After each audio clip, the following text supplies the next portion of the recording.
Maharaj.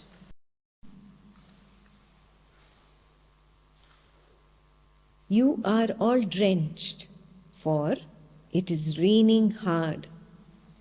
In my world, it is always fine weather. There is no night or day, no heat or cold. No worries beset me there, nor regrets. My mind is free of thoughts, for there are no desires to slave for. What is he talking about? Absolute. The absolute. What did you say? Emptiness. Okay. Questioner, are there two worlds?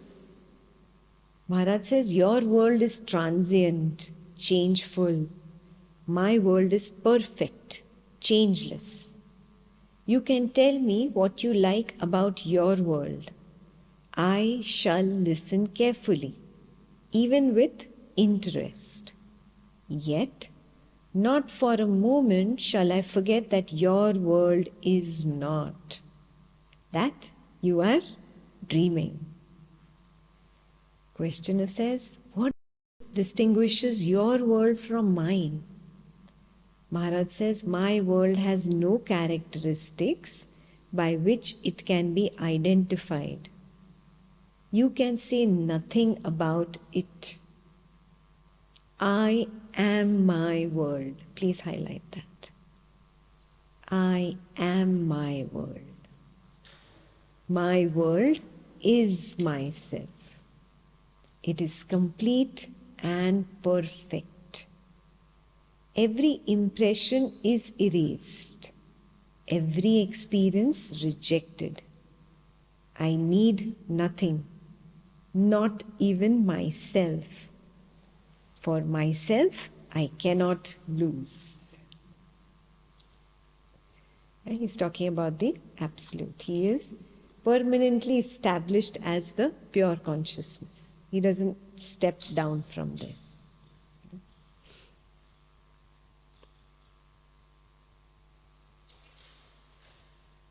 So Maharaj said, I need nothing, not even myself. For myself, I cannot lose. So questioner asks, you don't need even God? Not even God? So Maharaj says, all these ideas and distinctions exist in your world.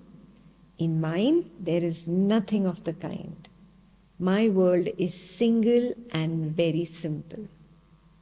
Yeah? So there is no God in that world. So you should be ready to let go of your so-called God if you want to get there. Yeah? So questioner says, nothing happens there. Maharaj says, whatever happens in your world, only there it has validity and evokes response.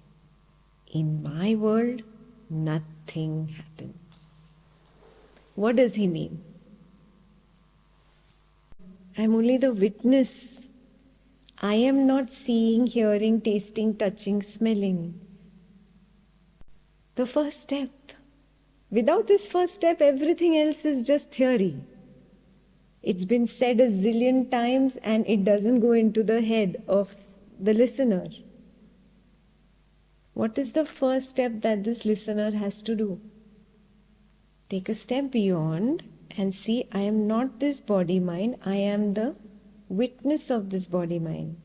Whatever is happening, every action, seeing, hearing, tasting, touching, smelling are actions. Where are they happening? At this body-mind level. All action is happening here. But I am here, I am not this. This is the key. This is the first step. Take the correct stand. Without the correct stand, everything is theory. All of Upanishads is theory. Yeah? The first stand is, I am the witness of the doer. I am the witness of the doing. I am the witness of the experiencer. I am the witness of the experiencing. So all that happens where? Here at this level, not here. Very clear? That is why the witness cannot see, cannot smell, cannot taste, cannot touch, cannot hear. It wants to, but there is a very clear distance between the person and the witness of the person. This is the key. This is how you understand, oh, everything happens in your world, not in my world, Maharaj says. Clear?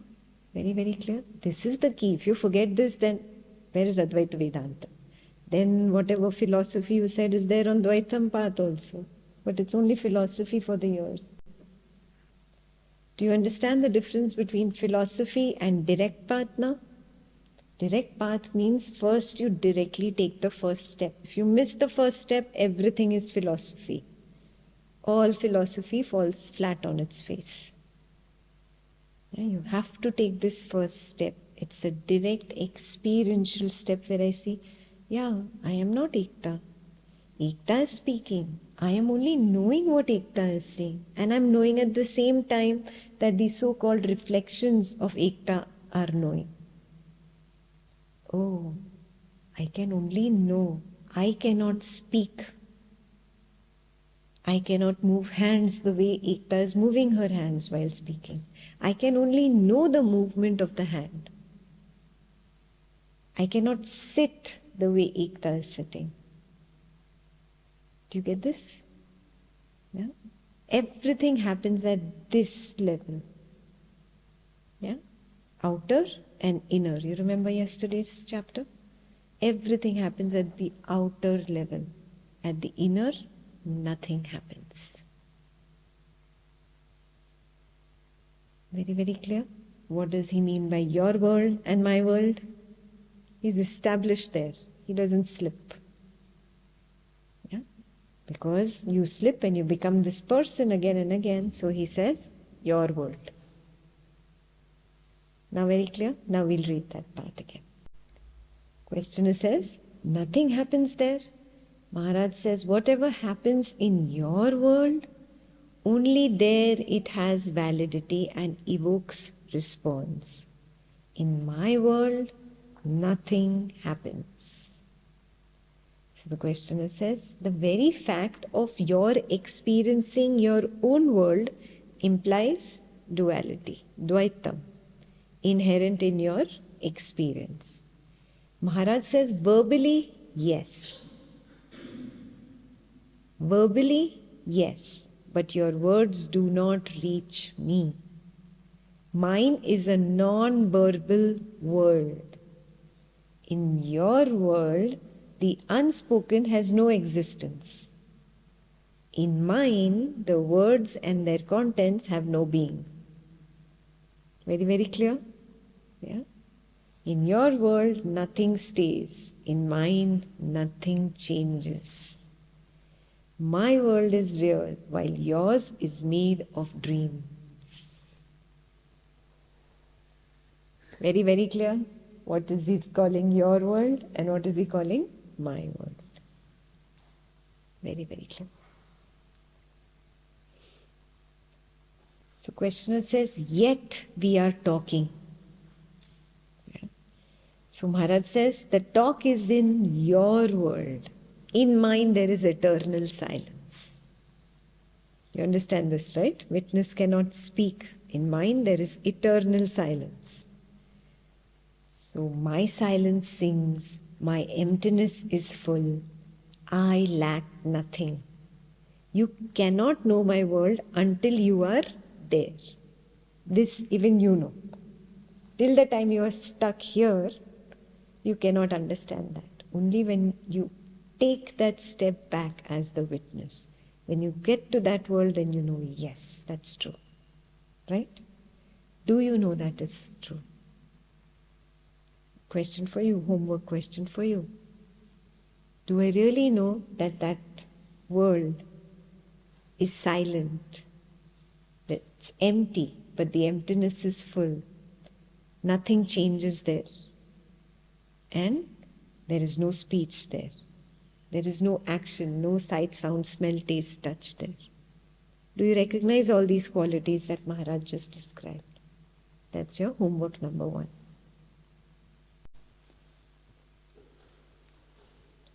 So Maharaj said in the last sentence, you cannot know my world until you are there. Questioner says, it seems as if you are alone in your world.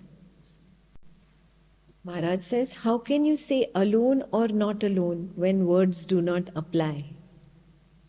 Of course I am alone, for I am all.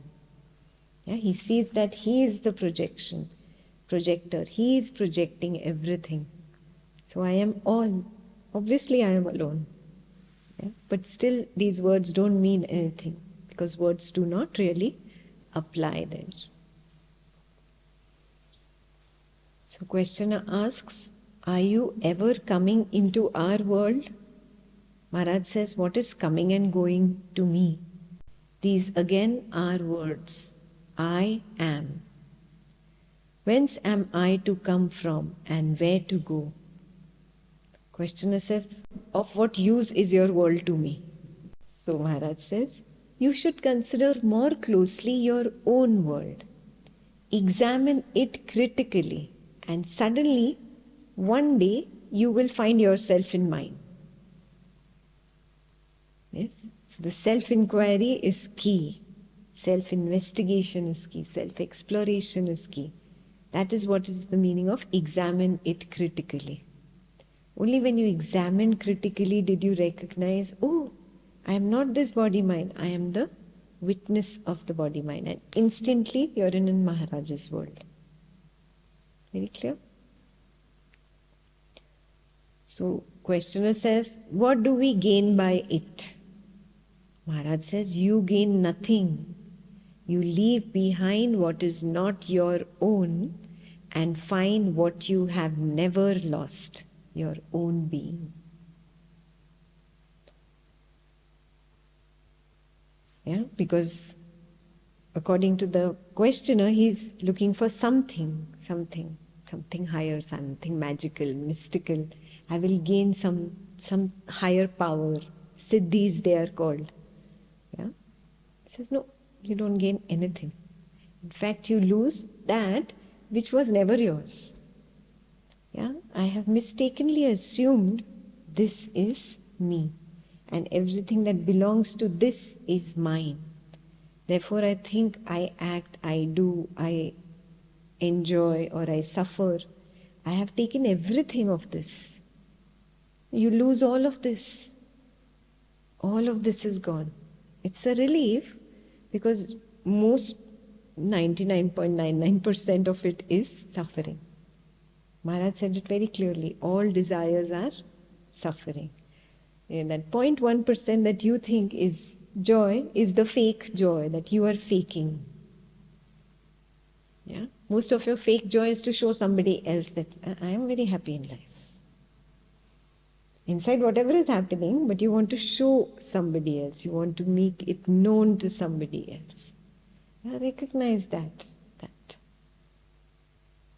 It's all suffering. All of it is suffering. Yeah? So you lose all of this. Along with this identification, all of this is gone. What does it mean? Will the world end? Has the world ended for me? I'm still here, no? Talking, no? You still made me fly from US to India, right? Yeah? You still pulled me here. I still came. So has the world ended for me? No. The world as it appears to the outside continues. For inside it has ended.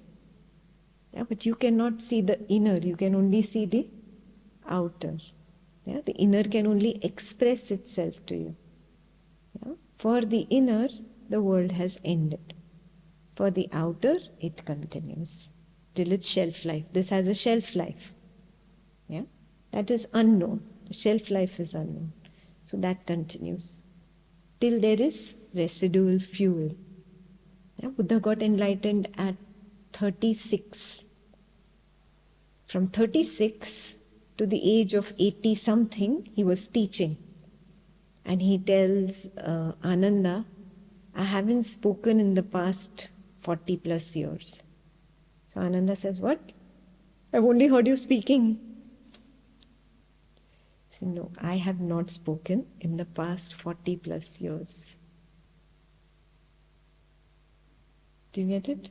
The outer might be doing what it's supposed to do, but the inner, that is the true world. That's exactly what Maharaj is talking about. Yeah? This continues of its own accord. I got nothing to do with it. Yeah. So I'll read that again. You gain nothing. You leave behind what is not your own and find what you have never lost, your own being. So questioner says, who's the ruler of your world? Maharaj says, there are no ruler and ruled here. There is no duality whatsoever. You are only merely projecting your own ideas. Your scriptures and your gods have no meaning here. Very clear? Those who are still a little one foot in Dvaitam and one on Advaitam should highlight this. Your scriptures and your gods have no meaning here. Yeah? Don't project your ideas about that world. Yeah? Lots of people think, oh, I'm going to get a halo around me when I get enlightened, or I'm going to get the power to walk on water.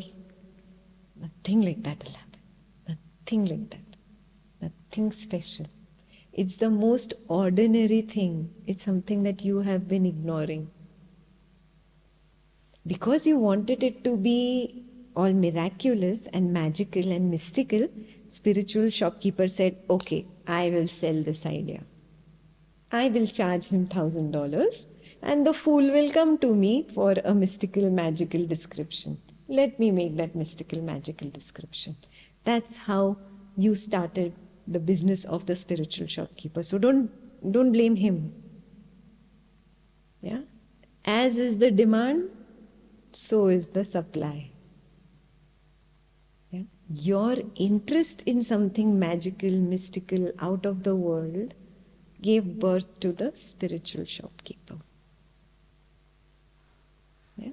It's in your hands to just stop this. The truth you're getting from people like Maharaj. Yeah? Take the truth, now do it experientially. Do I really see what Maharaj is saying? Get your doubts resolved, become very clear. There's nothing mystical or magical about enlightenment. The most ordinary thing. Yes, and this whole chapter is about inner world versus this outer world. Yeah? This person even gets into an argument ahead in this chapter. And you'll see how Maharaj tackles even the argument. Yeah? So you become very, very clear. He is not here to sell stories to me. He's telling me the truth. If my ego cannot take it, that is different. That's my problem. But he is there to tell me the truth. Yeah? So drop all these mystical ideas and really do your investigation. It shouldn't take you ages and whatever, lifetimes. How many lifetimes? As many lifetimes are there, how many leaves are there on this tree? That many lifetimes you're going to take to enlightenment. No, not at all. Very nice story, cute, for a comic book. Not real, not real. Right here, right now you can get enlightened. Satori is not far away. You are the one pushing it away because I don't want to see the truth. Do you recognize that? Must have come up many times, no, in these days. I don't want to see the truth. Oh, she tells me too much truth. That is too much truth. I don't like so much truth. Give me some false. You'll see the ego hankering for false. Yeah. Don't fall in that trap. Don't fall in that trap. Just a past habit pattern, no? I don't fall into that trap. I have to stay alert. Alert. Every time this ego comes up, go away. Don't spoil my retreat. Your scriptures and your gods have no meaning here. So questioner says, still you have a name and shape. You display consciousness and activity. So Maharaj says, in your world I appear so. In mine I have being only, nothing else. You people are rich with your ideas of possession, of quantity and quality. I am completely without ideas. You see the difference? When you identify with this body mind, you say, oh, I am rich, I am whatever the title given to you by your work, or I am this, I am that. You put all these names and you put titles there. This is your world, he says. But I never identify. Means Maharaj doesn't even say that he's an Advaitin teacher. Are you seeing this? That also belongs to this body mind. He's saying he's free of these ideas completely. Complete silence. How do I get there now? Witness. Does the witness speak? Does the witness have a title? CEO of so-and-so incorporation? Does the witness have a title? Parent, child, sibling? No, none of these, no ideas. You have all these ideas. I am rich, I am poor. But the witness is free of that, because the witness is beyond the waking state. All titles belong to only waking state, only to the waker. Yeah? Witness is the witness of the waker, of the dreamer and the deep sleeper. The moment you go to the fourth, there is no more identification with the little why. I have the entire supreme. Why will I settle for less? Is this very, very clear? Yeah? This is the same reason why Maharaj did not succumb to marketing, publicity, money making. Yeah? He'll talk about it ahead. Yeah? He did not succumb to any of this, because this is all limited to the waking state projection. Why should I settle for less when I have all, the highest? Very clear?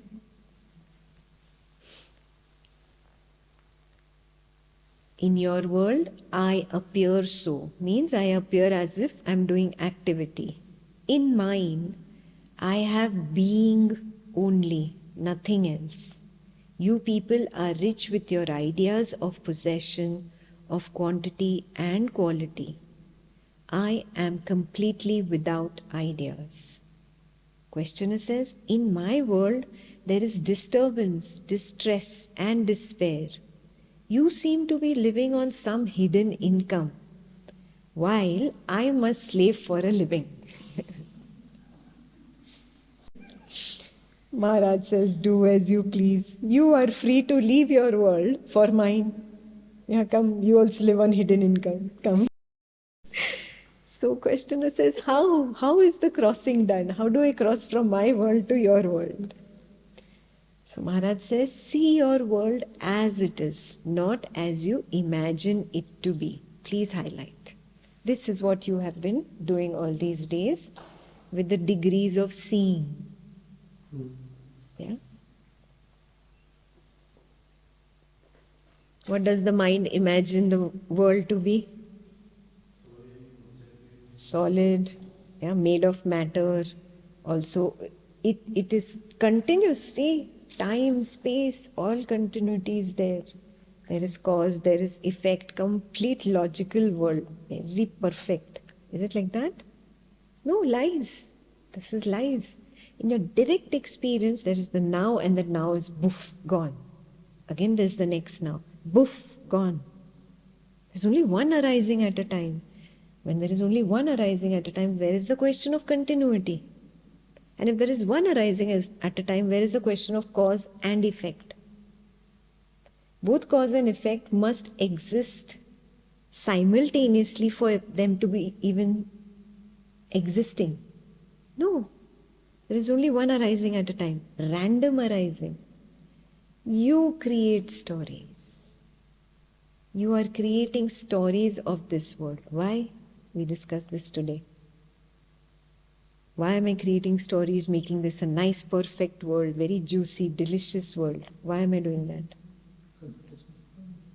It is not permanent. And validation. I am seeking validation for my attachment, for mamata, mineness. This is my world, no? My family, my friends, my work, my social circle, mine. It's perfect. Everything falls into place. It's perfect. Happy world. I am very happy in my world. But this is all lies, all fake, all pretense. Yeah, wake up to the truth. No, it's random.